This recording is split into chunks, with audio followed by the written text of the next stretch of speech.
देखना recording start हो गई। Pause and stop recording. हो गई।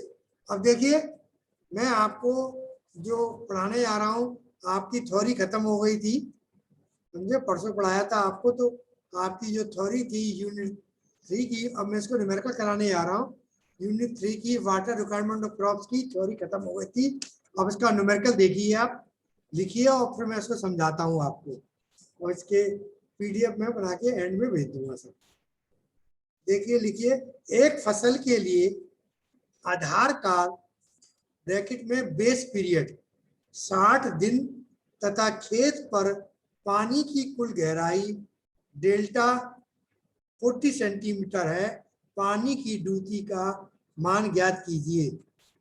पानी की ड्यूटी का मान ज्ञात कीजिए। ये मैंने अभी ये शायद करा दिया था आपको, नहीं कराया, कराया नहीं था ना।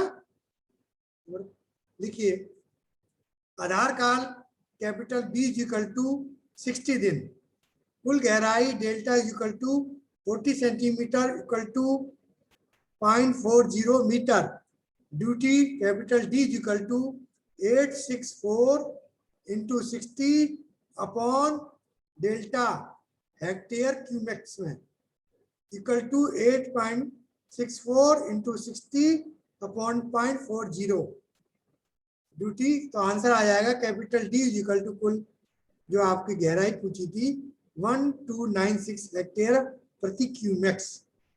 अब दूसरा क्वेश्चन लिखिए, छोटे छोटे क्वेश्चन आएंगे एग्जाम में, आ भी सकते हैं, नहीं एजुकेशन में जनरली बहुत कम पूछते हैं, जब पूछते हैं तो आप इनको कर लीजिए। एक सिंचाई नहर, अभिषेक अटेंडेंस खींच लेना जब ज्यादा हो जाए। एक सिंचाई नहर गेहूं की फसल के दौरान 110 दिन चलती है। गेहूं के आवश्यक पानी की गहराई अर्थात डेल्टा 40 सेंटीमीटर है। ड्यूटी का मान निकालिए।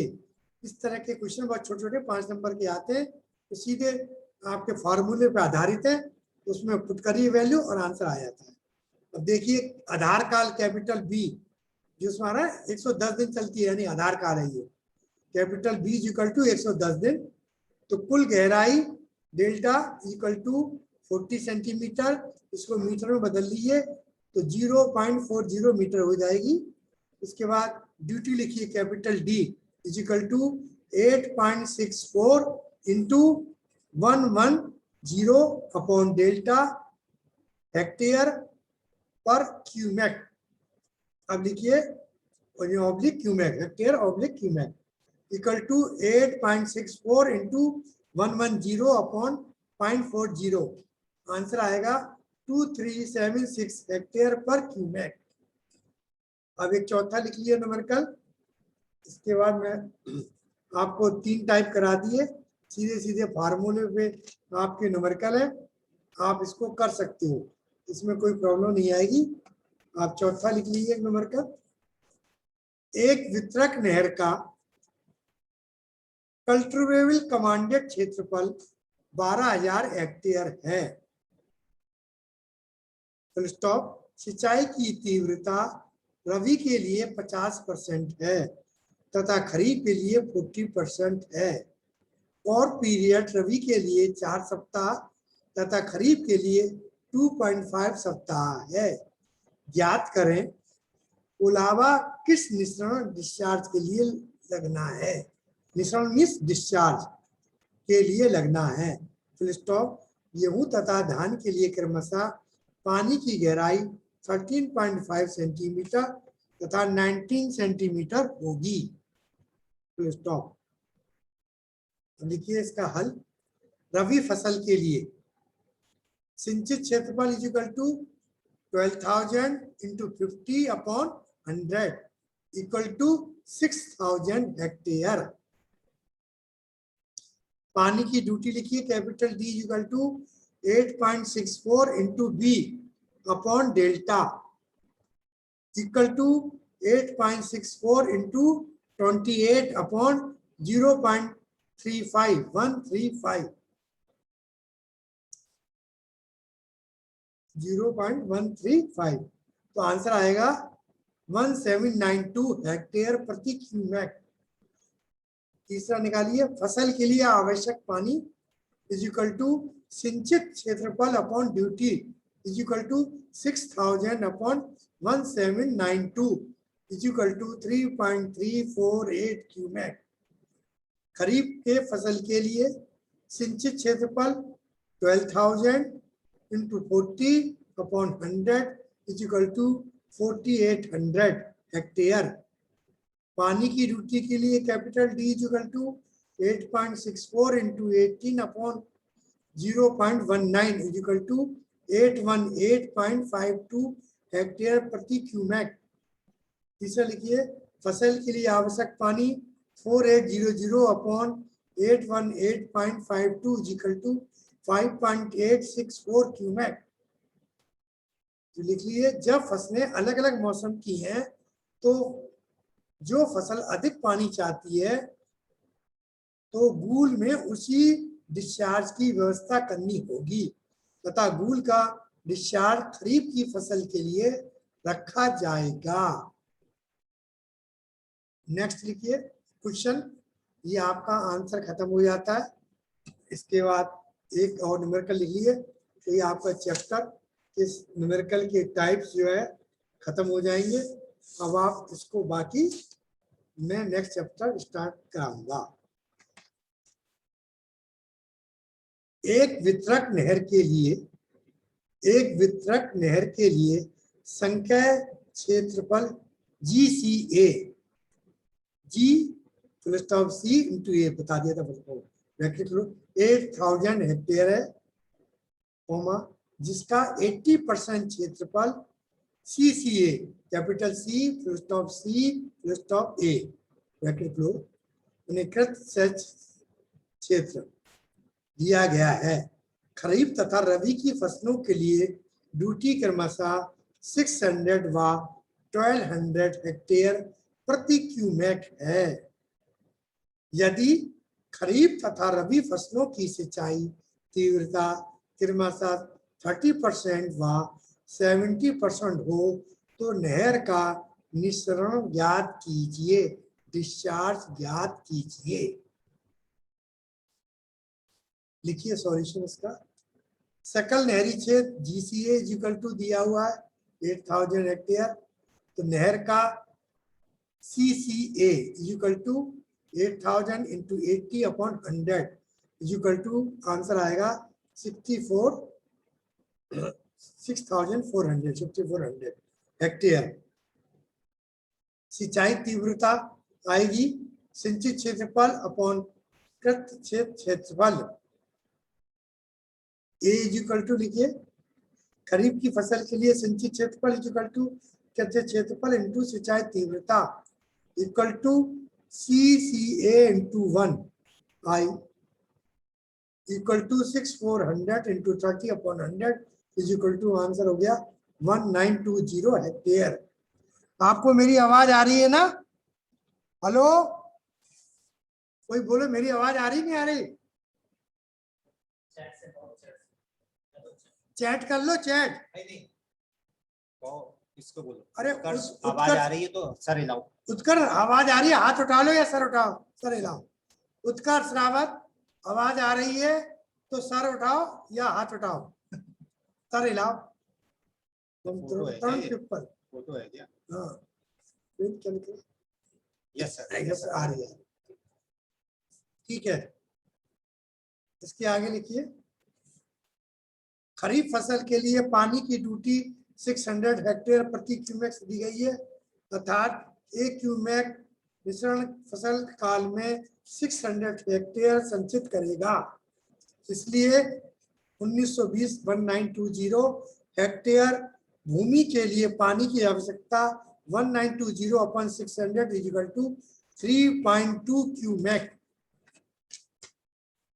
इसके आगे लिखिए, बी के लिए रबी फसल के लिए सिंचित क्षेत्रफल equal to CCA into 1 equal to 6400 into 70 upon 100 is equal to 4480 hectare. Rabi फसल के लिए पानी की duty is equal to 1200 hectare is equal to 4480 upon 1200 equal to 3.74 cumec. अतः नहर में पानी की आवश्यक मात्रा 1 तथा 2 में से जो भी अधिक हो, यानी दो इक्वेशन बन गई आपकी, जिनमें 2 भी अधिक हो वो ली जाती है। तो 3.74 क्यूमेक अधिक है तो यही पानी की आवश्यक मात्रा हो गई, इक्वल टू 3.74 क्यूमेक। पानी का वाष्पीकरण तथा रिसन द्वारा हानियों को दृष्टि में रखते हुए उपयुक्त मान का 20% से 25% मिश्रण लिया जाता है। नहर के मिश्रण के लिए 3.74 into 120 upon 100 is equal to 4.448 cumec. ये आपके न्यूमेरिकल खत्म हो गए, सब स्लाइड मैंने खत्म करा दिए। अब आपका नेक्स्ट यूनिट आ रहा 4 यूनिट लिफ्ट इरिगेशन। इसके बारे में लिखिए लिफ्ट, LIFT, इरिगेशन की स्पेलिंग बता IRRIGATI, उद्वहन सिंचाई। मैं अभी आपको उद्वहन सिंचाई किसे कहते हैं बताऊंगा, भौम जल क्या होता है, इसमें जलधारी पट्टी क्या है, नलकूप कितने प्रकार के होते हैं, एविएशन नलकूप से क्या जानते हैं, जलधारी पट्टी क्या आते हैं। तो इस तरह के आपके टॉपिक कई छोटे छोटे हैं। कुआं किसे कहते हैं, समझे, कुआं कितने प्रकार के हैं, उतले कुएं किसे कहते हैं, ये सब मैं आपको पढ़ाने इस टॉपिक में जा रहा हूँ। ऐसे टॉपिक में मोटा कुआं, पक्का कुआं, लैंड कुआं, यूनिफॉर्म वेल, खुले कुएं की निर्माण विधि, तो ये सब आपकी इस चैप्टर में आएगा। बॉटम नलकूप सिंचाई के ये अनुकूल परिस्थितियां, ऐसी और भी कई प्रकार है, तो वो मैं आपको पूरा चैप्टर कराऊंगा। तो आप देखिए नेक्स्ट चैप्टर है लिफ्ट इरिगेशन के बारे में। लिफ्ट इरिगेशन किसे कहते हैं? पानी को निचले तल से उठाकर सिंचाई करने की विधि को लिफ्ट इरिगेशन कहते हैं। यानी समझ गए, एक लाइन में आंसर है सभी। पानी को निचले तल से उठाकर सिंचाई करने की विधि को lift irrigation, LIFT, lift irrigation कहते हैं। दूसरा समझिए भौम जल क्या है, भौम जल के बारे में, ये भी एक लाइन का आंसर है। जो पानी भूमि की सतह से नीचे इसकी परतों में समाया जाता है उसे भौम जल कहते हैं। यानी जो पानी भूमि की सतह में नीचे इसकी परतों में समा जाता है उसे कहते हैं भौम जल।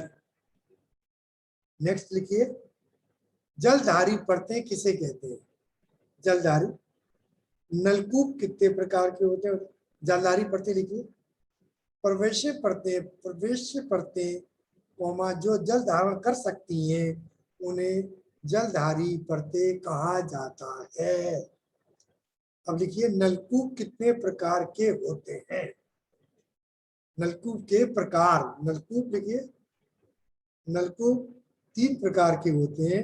नंबर 1 स्टेनर नलकूप, नंबर 2 कोटन नलकूप, नंबर 3 झिरीदार नलकूप। अब लिखिए एविएशन नलकूप से आप क्या समझते हैं? आंसर लिखिए ये एक लघु प्रकार का स्टेनर नलकूप है, जिसे हस्त पंप भी कहते हैं, स्टॉप। इसमें पाइप व्यास 40 mm और स्टेनर की लंबाई 1 से 1 × 1/2 मीटर रखी जाती है, स्टॉप। इस नलकूप में प्राय ऊपरी जलधारी परते को ही भेजा जाता है।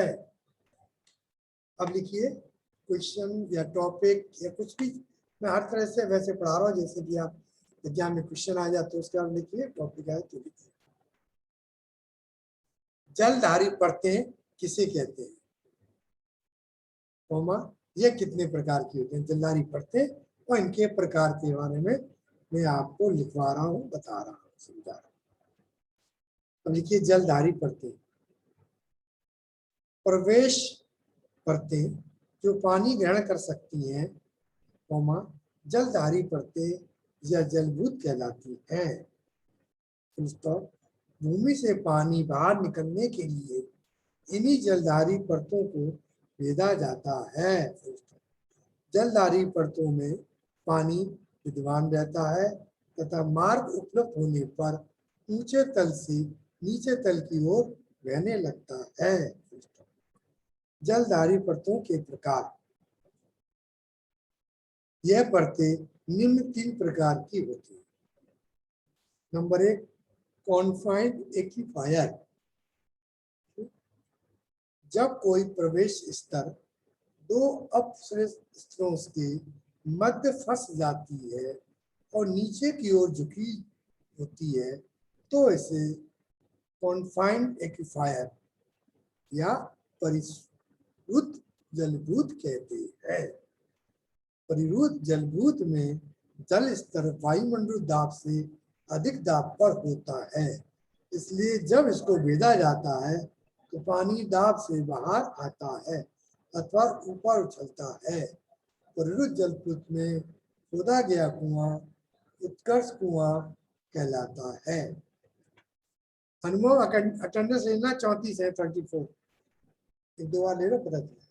अब आपको ये आपको देखा मैं बहुत एक एक चीज को बिल्कुल वैसा समझा रहा हूँ जैसे कि आप करते जाएं और आपको ये लगेगा कि बिल्कुल क्लियर चल रहा है। तो मैं आपको पीडीएफ बना के इसकी एंड में जैसे कोर्स खत्म हो जाता है फिर पूरा नोट्स का पीडीएफ बना के आपको भेज दूंगा।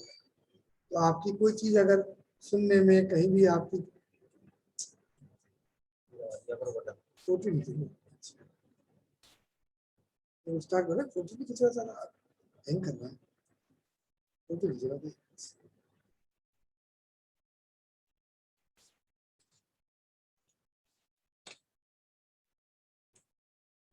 हैंग करना है।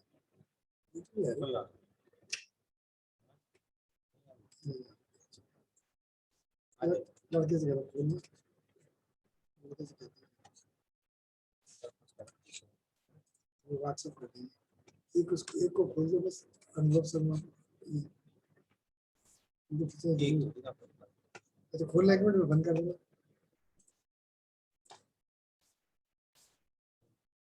हाँ अनुभव शर्मा वो फोटो खींच लेना। हेलो निर्मल कुमार कोई भी इसका व्हाट्सएप खींच लेना, ठीक है। अमित कुमार कोई भी फोटो खींच के मुझे भेज देना। तरुण कुमार गोयल कोई भी खींच देना, ठीक है।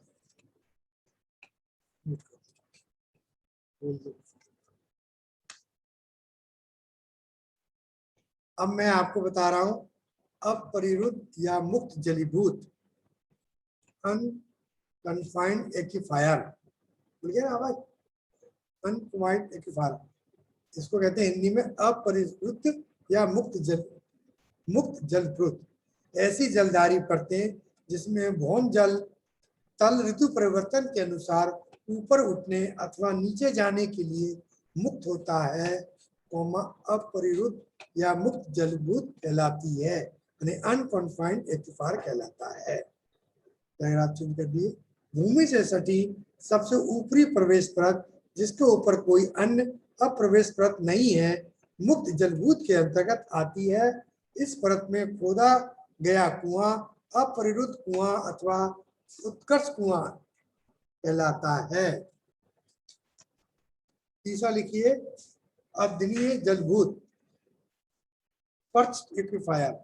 यह लेंस मैं देखिए इसका फिगर दिखा रहा हूं, ये फिगर देख लीजिए आपके व्हाट्सएप पे आ रहा होगा। देखिए आपका फिगर आ रहा है, देखो आ रहा है फिगर, आप फिगर नोट कर लीजिए। मैं आपको फिगर स्क्रीन पे आ रहा है, मैंने अपने आगे स्क्रीन पे फिगर लगा दिया, ये चित्र बना लो आप। बन गया, आप बना लो, बाद में शेयर कर देना, बाकी आपको पीडीएफ में भी मिल जाएगा। अब देखिए अध्ययनीय जलभूत, ये लेंस या प्याली कप की भांति परिरुद्ध जलाभूत होती है जो मुख्य जलभूत से अलग थलग प्रवेश स्तर में अप्रवेश मुद्दा की अपसाधन के कारण बन जाती है, जैसा कि मैंने आपको चित्र में समझाया है। अध्ययनीय जलभूत में रुके पानी के स्तर को अध्ययनीय जल स्थल फ्रेश वाटर लेवल कहते हैं। अब लिख लिए कुआं किसे कहते हैं और ये कितने प्रकार के होते हैं, कुएं के प्रकार और कैसे कहते हैं। या ये आ सकता है एग्जाम में पताल कोण कुएं किसे कहते हैं, वो भी एक ही चीज है। और कुएं पर टिप्पणी लिखी है। देखिए आप, कुआं, कुआं वर्षा का जो पानी भूमि में गिरने के बाद प्रवेशित स्रोत में चला जाता है, उसको भूमि में छेदन करके पुनः बाहर निकाला जाता है, जिसे कुआं कहते हैं। ये एग्जाम में काफी पूछा जाता है, इंपॉर्टेंट क्वेश्चन है। कुएं के प्रकार देखिए, कुएं अलग प्रकार के होते हैं। नंबर 1, उथले कुएं यानी shallow wells, SHALLOWWELLS wells, shallow कुएं। इसका भी फिगर देख लीजिए, सैलो कुएं का फिगर।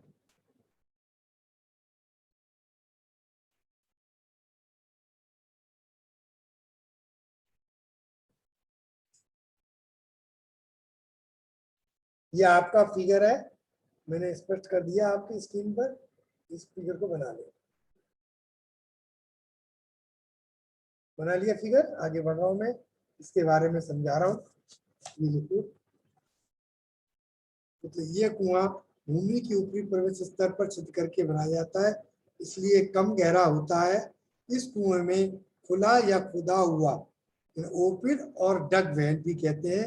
इस कुएं में पानी केवल इसी प्रवेश स्तर से प्राप्त होता है जिससे ये खोदा गया है।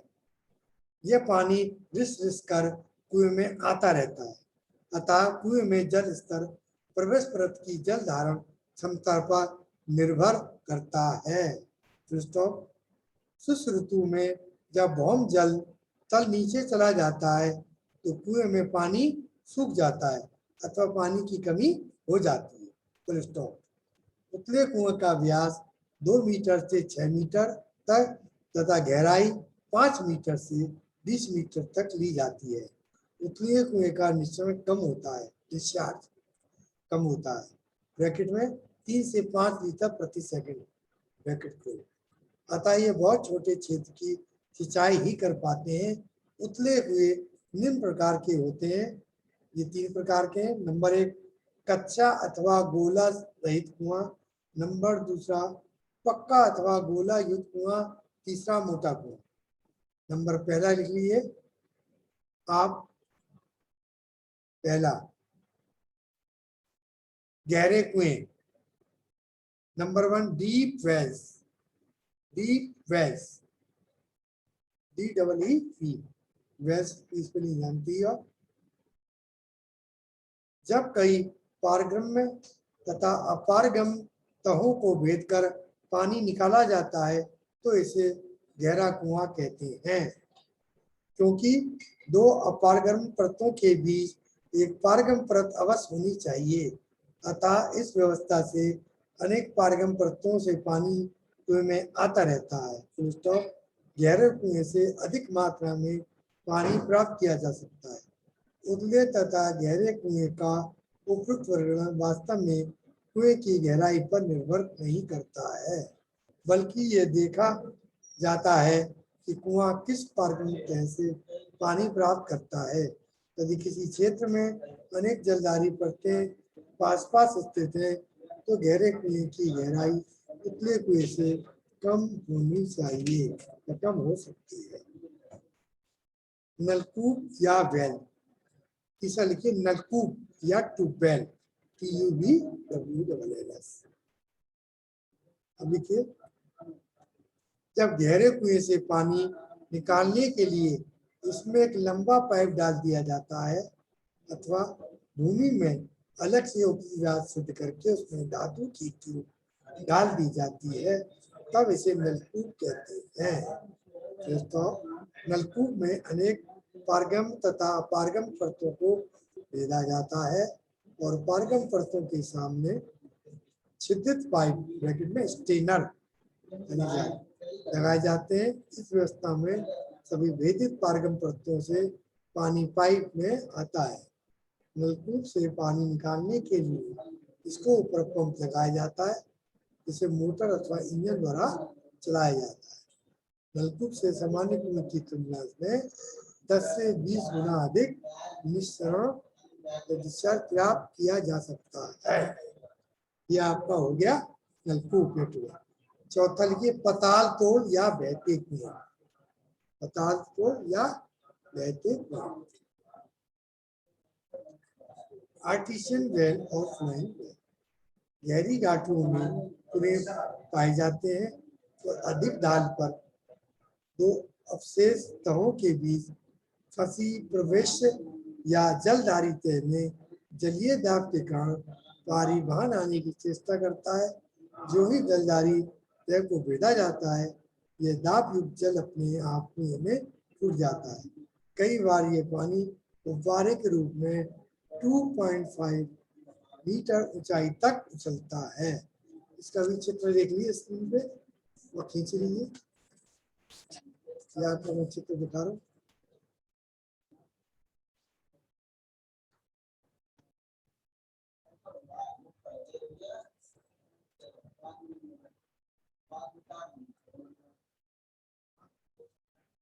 बना लिया चित्र? मैं आगे बढ़ू? चित्र बना लिया? ठीक, आगे देखिए। इन कुओं को बहते हुए कुएं, बूंद, कूप या उत्सुक कुएं भी कहते हैं। Full stop. पानी निकलते रहने पर जब कुएं में जलीय दाब कम हो जाता है तो पानी बाहर आने की दर घट जाती है। Full stop. तब साधारण कुएं की भांति इसमें से खींचकर पानी निकाला जाता है। Full stop. यह कुएं पहले की बड़ी संख्या में फ्रांस में खोदे गए, इसलिए इनको आर्टिजन कुएं का नाम दिया गया है। पताल तोड़ कुएं भारत में बिरले ही दिखाई पड़ते हैं, बहुत ही कम होते हैं। बिरले भी बहुत कम, वह भी गहरी घाटियों में होते हैं और कहीं होते हैं। अतः सिंचाई का ये विश्व साधन नहीं है, ये सिंचाई का उपयुक्त साधन नहीं है। नेक्स्ट लिखिए, उथले कुएं के बारे में। उथले कुएं किसे कहते हैं, उथले कुएं कितने प्रकार के होते हैं, इसके बारे में आपको बता दें। उथले कुएं निम्न प्रकार के होते हैं। पहला, कच्चा कुआं, अनलिक्ड वेल। कच्चा कुआं एक प्रकार का गहरा गड्ढा होता है जिसकी परिधि मृदा की होती है। यह कुआं कम ब्याज तथा कम गहराई का होता है, जिसे कृषक लोग स्वयं, किसान लोग स्वयं ही खोद लेते हैं। इसका भी फिगर देख लीजिए आप, स्क्रीन पर फिगर आ रहा है।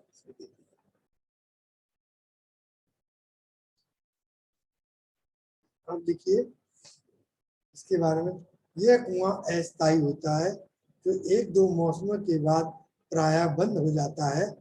यदि भूमि के नीचे सख्त प्रकार की मृदा या सॉइल है तथा पथरीली भूमि है तो कुएं की गोलाई को पक्का करने की विशेष आवश्यकता नहीं होती है। इसके बाद देखिए, पक्का कुआं, लिंक्ड वेल। ये कुआं स्थायी होते हैं तो अधिक समय तक संतुलन काम करते हैं। इसका गोला इसे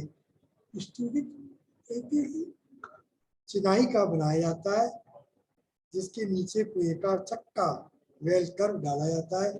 चिनाई के लिए पक्का कुआं उपयुक्त होता है। इसका भी आप फिगर देखिए इसके अंदर।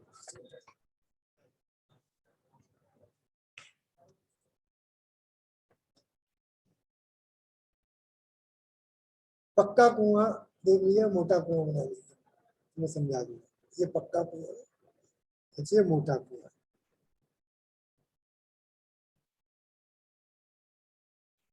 यह आपका फिगर है दोनों, पक्का कुआं, मोटा।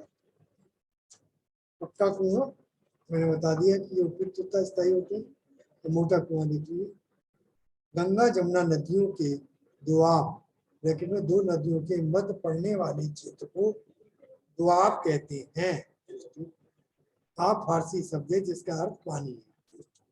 ब्रैकेट क्लोज कर दिए।